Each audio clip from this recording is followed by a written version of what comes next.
Welcome to the Farm Bits podcast. Farm Bits is proudly produced by the Nebraska Digital Agriculture team and hosted by students at the University of Nebraska. The Farm Bits podcast comes to you each week to discuss the trends, the realities, and the value of digital agriculture. Through interviews with experts, producers, and innovators from across the agriculture industry, we hope that you step away from each episode with new practical knowledge of digital agriculture technology. Hello, Farm Bits followers, and welcome to another episode of the Farm Bits podcast. I'm Katie Bathke. And I am Victor Ferreira, and we are glad to have you with us as we begin our discussion on special cropping systems on the Central Coast with Dr. Michael Kahn.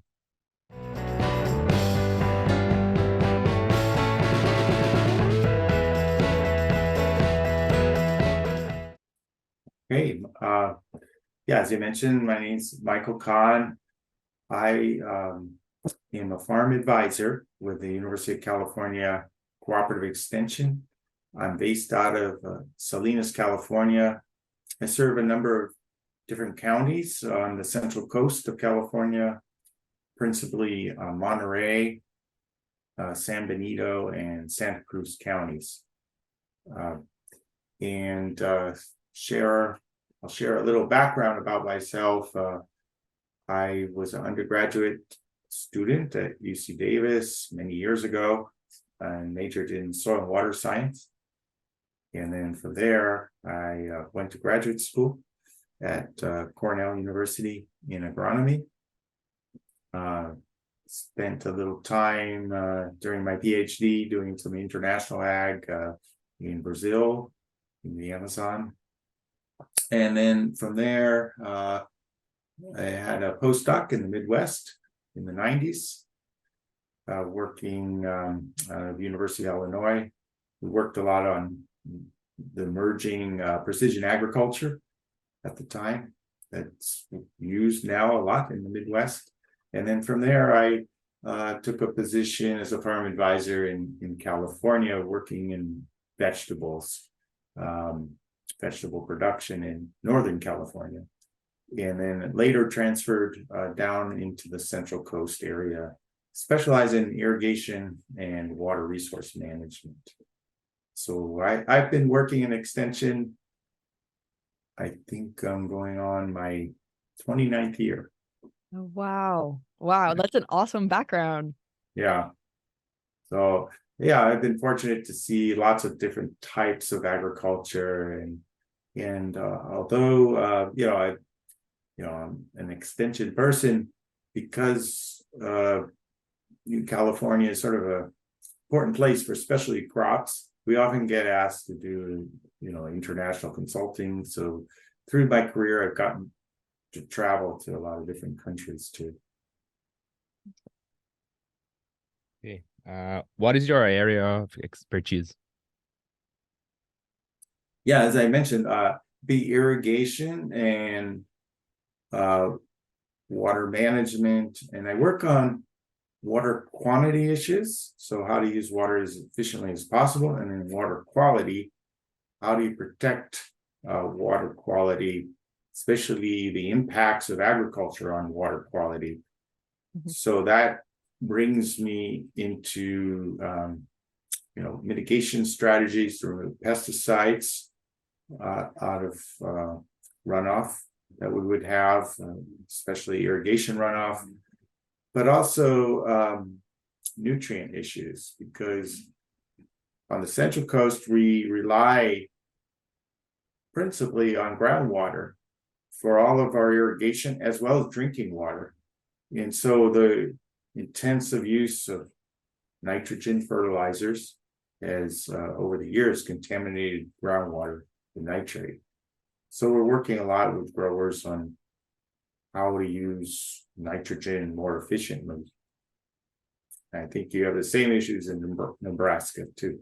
Yes, I love that you bring that up, because that is what a lot of my personal research focuses in, is groundwater issues caused by nitrogen, caused by agriculture, and I think is a big focus for the University of Nebraska. So I really love that you're joining us with the podcast today so we can dive into that a little bit. You also have mentioned that you specialize in a variety of crops, and since the season is all about specialty crops, we kind of want you to emphasize what type of crops you do specialize in. Well, the area where I work is known as the salad bowl capital of the US. So anything in your salad, except the tomatoes and cucumbers, we're producing on the Central Coast here, all the leafy greens. So, and then what we call cool season vegetables, basically. So all the brassicas, cauliflower, cabbage, broccoli, those vegetables, artichokes comes right from our area. And lettuce, we're producing probably 80% of the lettuce right now that you would be consuming throughout the US. Okay. Yeah, that's very nice information. Yeah, among those vegetables you mentioned, Dr. Ken, which one has the great production cost and which one has a small production cost? I mean, like those accessible for small growers that are just planning to start or that already started. Okay, so let me back up a little bit, because another commodity I work with, or group of commodities, are berries. So we're also producing a lot of the strawberries, blackberries, raspberries that are being sold. You might know, like Driscoll's, for example, is one of the companies in this area. And those crops have a very high production cost, but you don't need a lot of acres to get involved, with growing berries. So we do see a lot of smaller growers, starting out with berries as maybe the crop they get involved with. But we also see growers, new growers getting involved with vegetables in relation to selling them at farmers markets, usually. So they don't need a lot of acreage, but they grow a lot of different vegetable crops. We have some programs here on the Central Coast to take people that might be interested in getting into agriculture and have no experience, and they might be farm workers even, and they can get training and learn about developing business plans and growing the crops.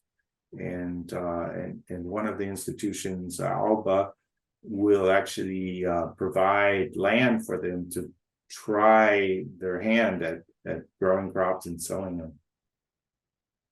So hopefully that answers your question. Yeah. But, yeah, the vegetables, I would say, less production costs, but to make more money, you need more land areas. Okay.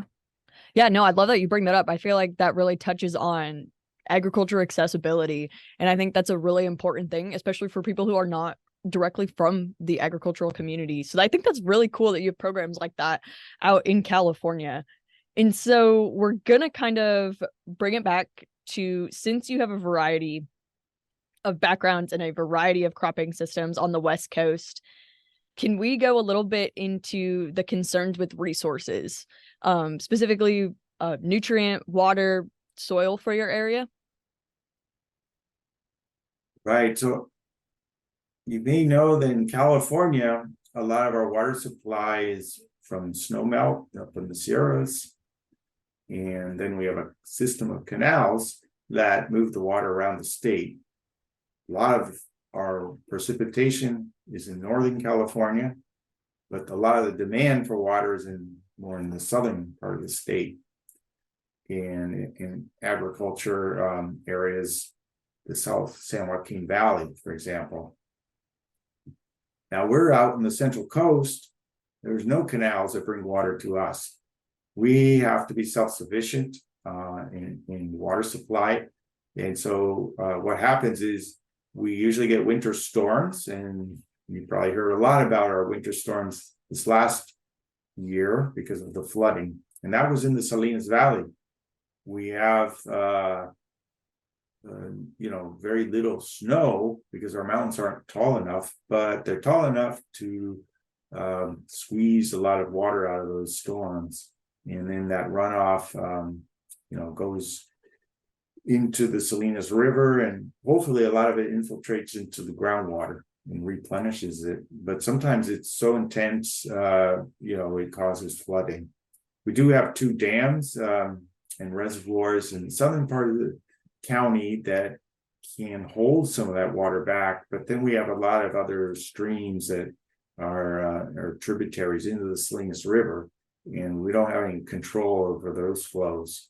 So this year, we got too much at once, but that has this nice benefit of filling up our reservoirs and replenishing our groundwater. Over the years, we've had some pretty severe droughts. The last one, 4 years long, and close to the coast, due to pumping of groundwater, we have seawater intruding into our aquifers. So a lot of wells going salty. So that's a big concern. So we can't just, irrigate with salty water. We have to find other water supplies. We can't bring it in from the Central Valley because, as I mentioned, there's no canal.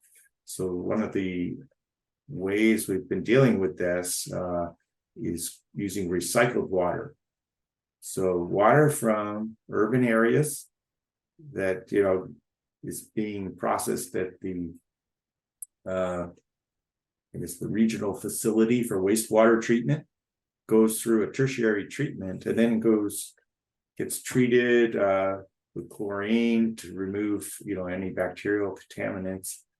But then it goes out to the farms, and we probably have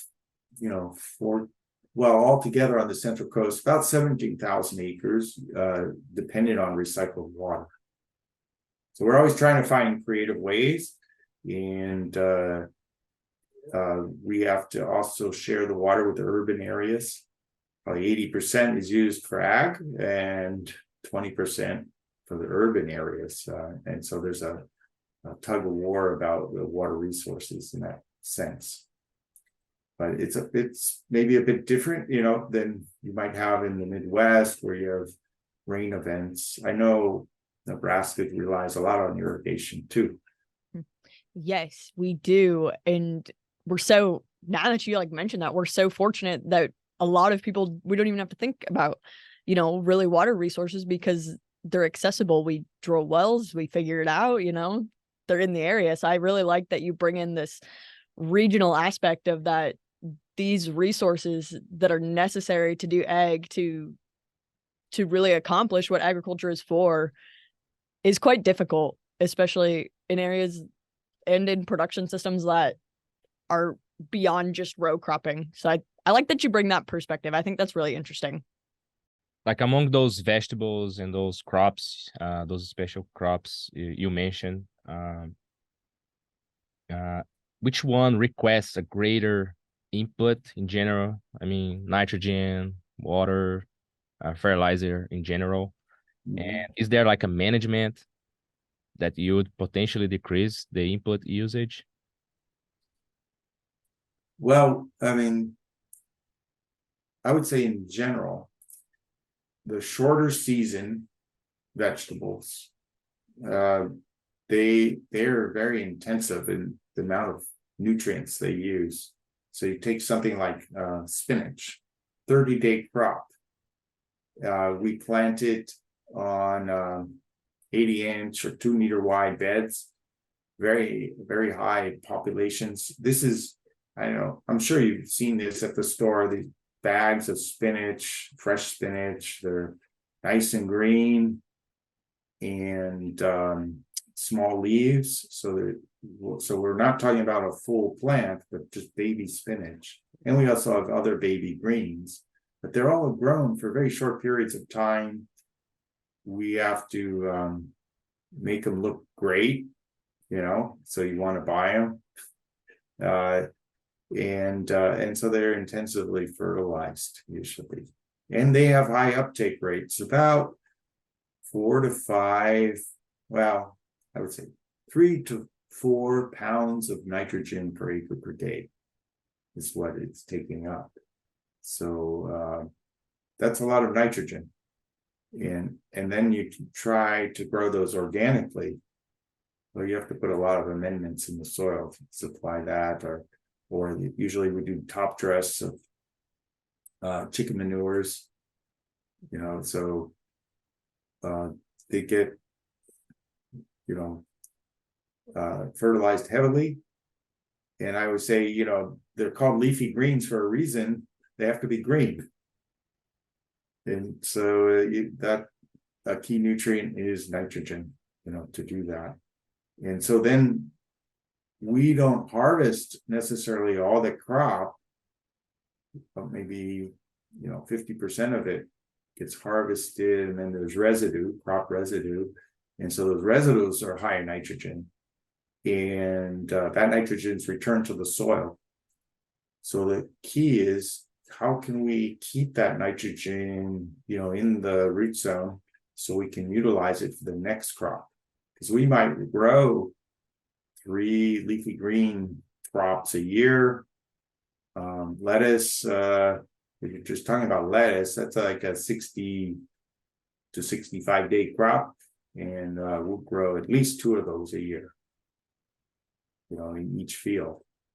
And so what we've been trying to do is work with growers and understanding how much background level of nitrogen is in their soil and also in their irrigation water.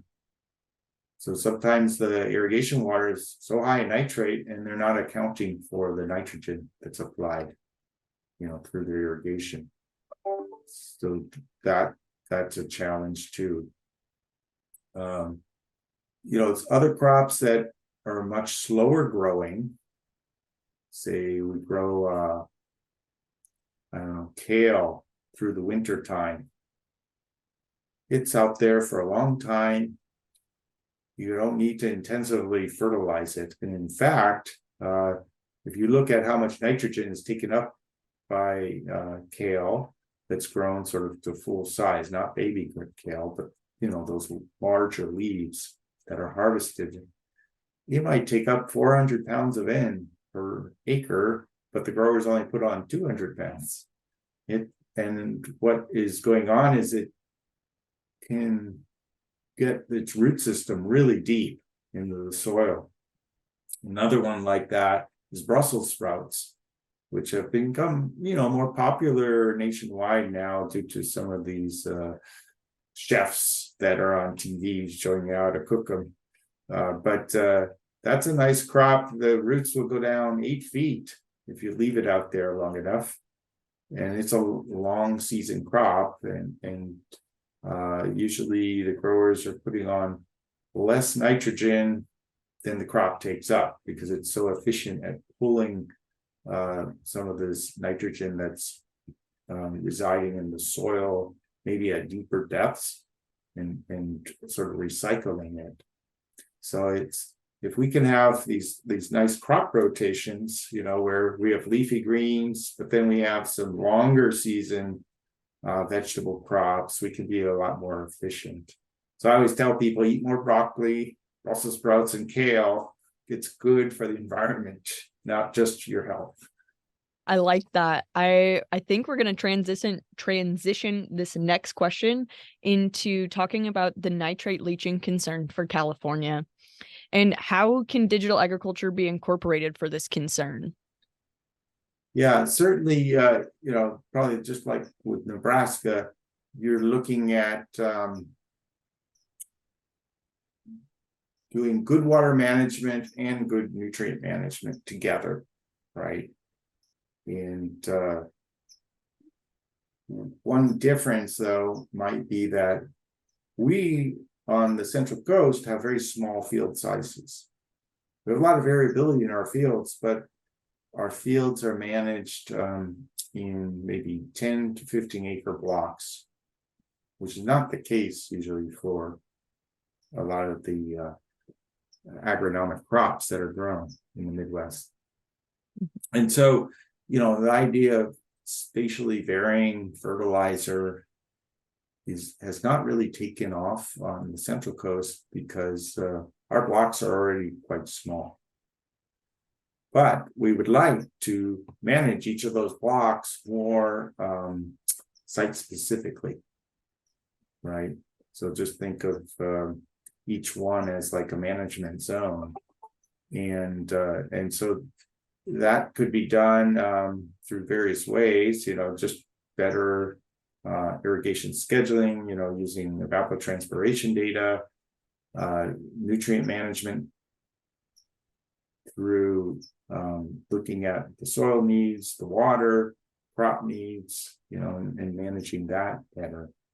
And a lot of training for the staff that manages all these fields. That's another difference, is we use a lot of labor in our water and nutrient management, and a lot of the staff on the ground is not well trained. So they get the water, they get the pipes out, they put water on, but you never know exactly how much water they put on. Fertilizer, well, they have tanks, they fill them up, they put the fertilizer on, and you hope they got the right amount on, but you're never quite sure. So just being more precise that way is really important. We use some drones, in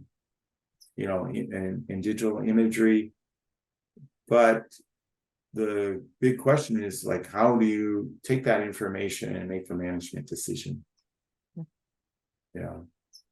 And I think in the Midwest it's a little more straightforward, where you have larger fields and you see zones where the crop is smaller, or you have a different soil type. So it is a bit, I think, easier to make decisions about how to split up those large fields into zones. But we've already sort of set up our fields into management zones. I guess I never really realized that, because in the Midwest everything is so much larger, and we don't rely heavily on labor. We rely heavily on just equipment to run the way it's supposed to, and to work the way it's supposed to through that season, through the irrigation and the fertigation and the nitrogen season. So I really like that you kind of bring that to the table and explain it in that way, is that you have these smaller blocks and they're already essentially their own management zones. And I think that takes digital ag to a new perspective. Yeah. So it would be nice if we could automate some of that management. Yes. But it's complicated on a lot of these ranches. We have multiple wells. And underground, the wells are linked together, with main lines. And so you have multiple wells operating at the same time. You have drip irrigation going on. You have sprinkler irrigation. Maybe another area you actually have furrow irrigation. And each is needs different pressures. So it becomes really complicated. And one of the reasons we don't automate a lot of things is if we get a significant spike in pressure, for example, we might break a main line. And so you can imagine someone programs a valve and says shut off at this time, but the well doesn't slow down, and if you get a spike in pressure, you break a main line, what happens? You have to shut down, not maybe multiple wells until you fix that. And, there's a lot at stake. Usually a lettuce field is worth a lot of money. It's about, maybe $10,000 acre value. So that's a big risk. And so we haven't been very successful in implementing automation in our irrigation systems. So that's something we have to work towards, and we have ideas on how we could do that better. But we sort of vary back and forth between dependency on labor and their limitations, and trying to be dependent on more automation, and looking at the limitations of automation. And we need sort of a hybrid, you know. Yeah. After we looked into some of your research, we found that PAM, PAM, a polyacrylamide, is being used as a tool to reduce sediment of pesticides and nutrients runoffs. Could you kind of explain how this works and how that's used for your area? Yeah. And I should say, you know, I read about the work that was being done in the Northwest on polyacrylamide in furrow systems, done at the USDA, I think in Idaho. And it was pretty amazing how clear the runoff water was when they put a little bit of PAM on the soil, you know. And so I started thinking, well, how does this work? And, you know, we read about it, and PAM is, or polyacrylamide is a long chain polymer. And it's a very specific type of polymer that you need to use for soil erosion control. It's there's some anionic sites and cationic sites on these PAM chains, but what's used in erosion control is like net anionic PAM. And so there's very specific ones that are approved for soil erosion control. And it's a very large chain molecule, a very simple molecule of carbon and nitrogen linked together with some oxygen on it. I think one, you know, mole of PAM that we use for soil erosion might be 10 megagrams. You know, where table salt might be only, you know, 60 or 80 grams. I forget exactly the molecular weight. But it's in essence just this huge molecule like DNA, you know, but even simpler. And so it sort of grabs onto the soil particles and flocculates it out of the solution, you know, out of the runoff. Usually you need, you can't have too much velocity in the runoff for it to work. There has to be a period where it slows down velocity so the flocculating sediment that it's carrying can drop out. So it's pretty amazing. The challenge with us is where we get runoff is with sprinkler irrigation. We have some soil types that have pretty low infiltration rates due to soil crusting. And so the water looks like chocolate milk, you know, coming off the back end of the field. When, you know, so the research we did here was to look at how do you add PAM or use PAM effectively in sprinkler systems. And what we found was if we could inject it into the water at a low concentration, then essentially the water already has PAM in it, and any soil that gets suspended drops out very quickly. And we can, on average, we reduced our sediment concentration by about 90%. So looks very clear. And so we use it in different ways. Over the years, I researched looking at it by injecting liquid emulsified PAM into the well water, you know, as the water comes out of the well. That is one practice, but that emulsified PAM is liquid PAM is pretty expensive. So more recently, we've looked at just using the granular PAM and trying to get it into pressurized irrigation systems. And one way is we developed an applicator that essentially has cartridges of PAM, and the water spins around these cartridges, picks up a little of the PAM before it goes out into the field. And it works quite well. We've also gotten about 90% reduction in sediment suspension. So that's a good way. And then we have a ditch applicator. So when the water, the runoff water goes off the field, it's carrying a lot of sediment.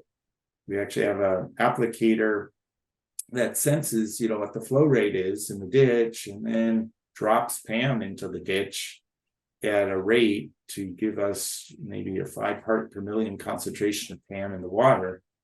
And that will reduce sediment concentration by about 99%. Now, when we take out sediment, we also take out any pesticides that might adhering to the sediments. And one group of pesticides are very that can be very problematic are the pyrethroids. They bind strongly to sediments. And so we effectively can take out 99% of the pyrethroids that would be on sediments and move downstream into public water sources. We can take out any nutrients that adhere to sediments. So phosphorus is another one. That's pretty important. And there's total nitrogen that we can reduce. And so we get, basically we can take what looks like a very dirty water supply coming off a field and make it look like a mountain stream. It's pretty dramatic, and I'll send you a link, so you can see. So that's been a very interesting project that we've been working on, and now we're trying to get that adopted by growers. That's very interesting. It's like here, like my project's focused more in cover crops, so we're trying to I would say not convince producers to adopt cover crops, but still a challenge for us here as well. Yeah. So yeah, that was very interesting that we were reading your papers. I like that you're seeing it being so effective. I think that's really cool. I like that. I think that's really cool. Well, speaking of cover crops, we've worked a lot on cover crops also here, because we leave our fields fallow a lot of times in the winter time here. And when we get those intensive rains, guess what? Water just runs right off the fields. And, some of the flooding we've endured in the Salinas Valley is self-inflicted because we didn't have cover crops out there in the wintertime. And so we are looking at other ways to use cover crops. The challenge here is we start planting in January. Not all the fields, but some of the fields, because as far as I know, people eat every day.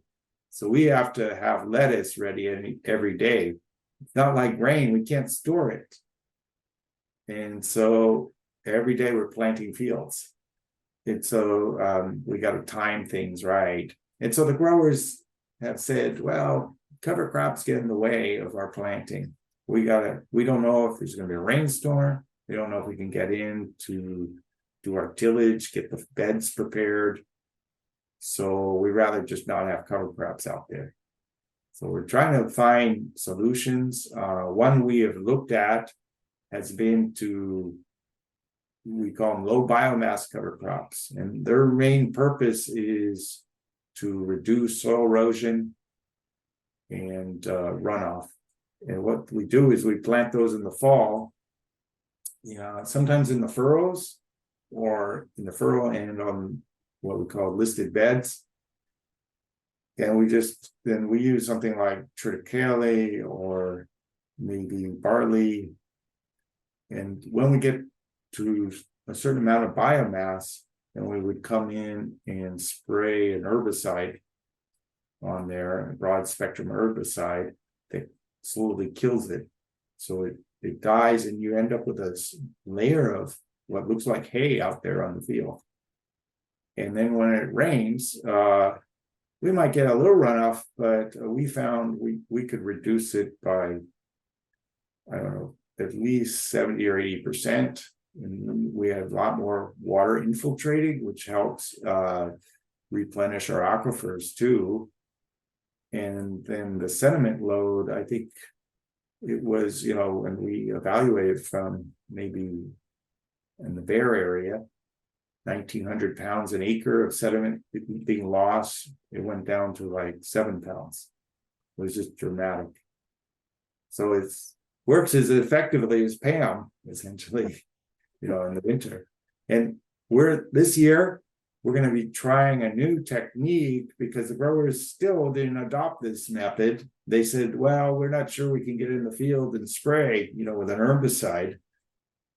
So we're looking at using some more tropical type of cover crops. So Sudan grass, for example. There's a nice window we could plant that probably in the end of August or September in those fields that are harvested and not going to be planted to next year. Plant that, get some biomass, and then when we get cold here, it will stop growing. And if we get a frost or pretty cold conditions, it just dies. And so this is the idea. We'll have a mat of, again, of vegetation on the field that will protect the soil. So that's some of the ideas we're exploring. You got to get those cover crops to work in the farming systems, that you're dealing with. Absolutely. Yes. A big thank you to Dr. Michael Kahn for giving us insight to what agriculture looks like on the Central Coast. Tune in next week for part 2 as we learn more about his experience with software development for agriculture and his time as an extension educator. Thank you for taking the time to join us today on the Farm Bits podcast. If you enjoyed this episode, please subscribe to the podcast on Spotify, Apple Podcasts, YouTube, or wherever you listen to podcasts to be informed about the latest content each week. We welcome your feedback, so if you have comments or questions for us,